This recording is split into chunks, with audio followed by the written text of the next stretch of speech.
He's not a wizard. He's not a fighter. Gandalf just doesn't work in Dungeons & Dragons. Hey there, adventurers. My name is Judd, and this is Short Rest Studios, where we believe fun builds community. For decades, DMs and players have been debating how to build Gandalf as a D&D character, but truly, Dungeons & Dragons just isn't built to handle him. It's because he's not a wizard. I mean, yeah, he's a wizard, but he's not a D&D wizard. You're putting him in the wrong category, and honestly, the fix is not just picking the right combination of D&D classes. D&D's magic system is Vancian. You can only know a limited number of specific spells that you have to prepare in advance, and you can only use them so many times until you have to prepare them again. Fireball is fireball, and you can't do anything else with it. Gandalf just kind of shows up and does magic when he wants to. He doesn't have a list, and he doesn't have slots in his brain where the spells fit. He doesn't actually have specific spells that cause specific effects. Clearly, he has the ability to control some elements in the universe around him, but though there are a couple times in the films, not so much the books, where he seems to use an incantation, we have no indication how that works. Pretty much the opposite of Vancian. Gandalf is at least as useful with a weapon as he is with magic. In the famous article, Gandalf was only a 5th level magic user from issue number 5 of Dragon magazine back in 1977. Bill Seligman wrote that none of the quote-unquote spells Gandalf uses go beyond 3rd level of the D&D of the era. These days, players and fans like to speculate that Gandalf is some kind of epic level Eldritch Knight instead of a wizard, but D&D brain is making us try to cram Gandalf into a box he just doesn't fit into. Adventurers, have you ever wanted to drop your party into a desert punk campaign setting inspired by Mad Max and Dune with mysticism and crazy vehicles? How about a Studio Ghibli-inspired floating city with intrigue and dark spirits? These are the kinds of imaginative, weird, and fun settings you can expect from the fine folks at Homie and the Dude. Hit the link in the description to check out Scorched Basin, The Wandering Tavern, and more, and get 20% off your order. You can do a lot of fun stuff with magic in Dungeons & Dragons. You can. But the stuff we've been talking about so far is so far outside what the game is built for, you can't possibly hope to build a character like Gandalf. Gandalf isn't a D&D wizard. He isn't a superhero. Gandalf doesn't fit D&D because he's a Maia, a divine being in a physical body.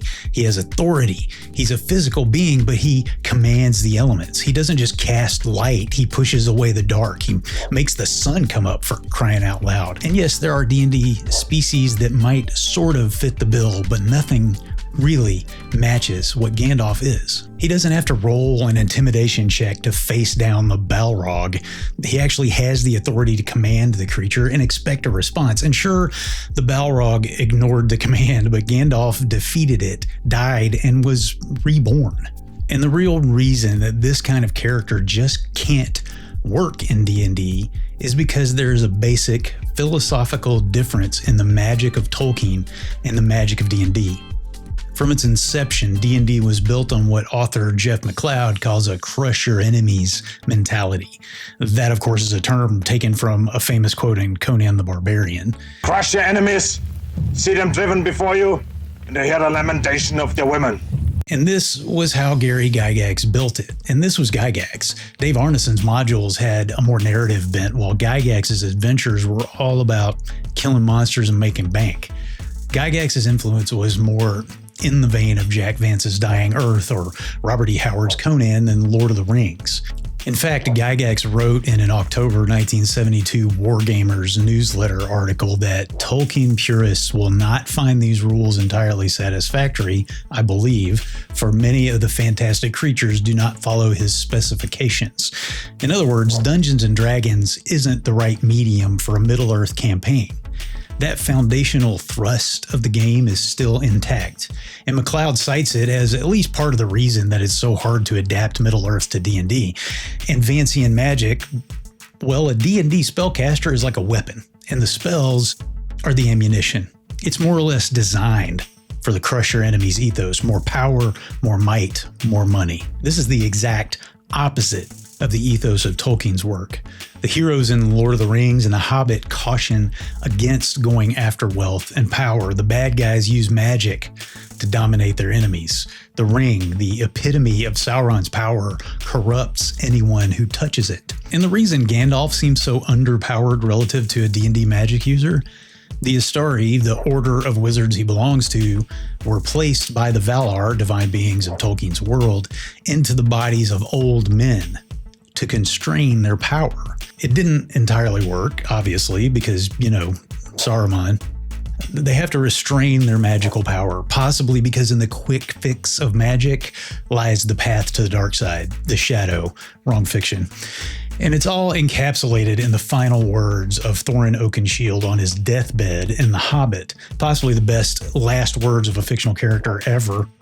If more of us valued food and cheer and song above hoarded gold, it would be a merrier world. So if Dungeons & Dragons isn't the right RPG medium for a Gandalf character, is there one? Out of the box, I don't think there is one, but The One Ring is a beautiful RPG that captures the world of Middle-earth better than D&D ever could. You play as heroes who band together for adventures in Eriador in the years between the events of The Hobbit and Lord of the Rings. The One Ring has unique character creation with cultures and callings, so you could play a Hobbit burglar if you so desired. There are magical treasures, the corruption of the shadow. Yes, your heroes can be corrupted, a bestiary with all the denizens of Middle-earth you want, from orcs to trolls to barrow wights. It even has rules for creating your own nameless things, and the One Ring's travel mechanics are legendary. If you're hardcore 5e, or if your party just does not want to change systems, but you want the feel of Middle-earth, there's also a 5e port of this system called the Lord of the Rings Roleplaying. I talk about a lot of what the One Ring does in this video, which I'll also link to in the description, but one thing it doesn't do is let you play as a wizard. True to the world of Tolkien, magic is rare and usually doesn't look like what we think of as magic. And when it does pop up in obvious ways, it usually freaks people out. If you want to play a TTRPG that stays true to the adventures of Frodo and Sam and, yes, Gandalf, The One Ring does it incredibly well.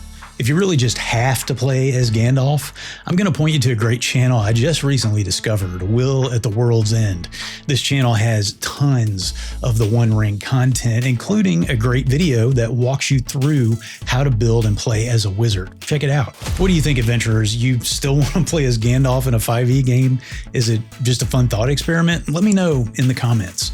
And if you dig this kind of content, please like, subscribe, and hit the notification bell to make sure you don't miss the next video. If you want to know more about how the One Ring RPG compares to 5th edition Dungeons & Dragons, check out this video, and I'll see you next time on Short Rest Studios.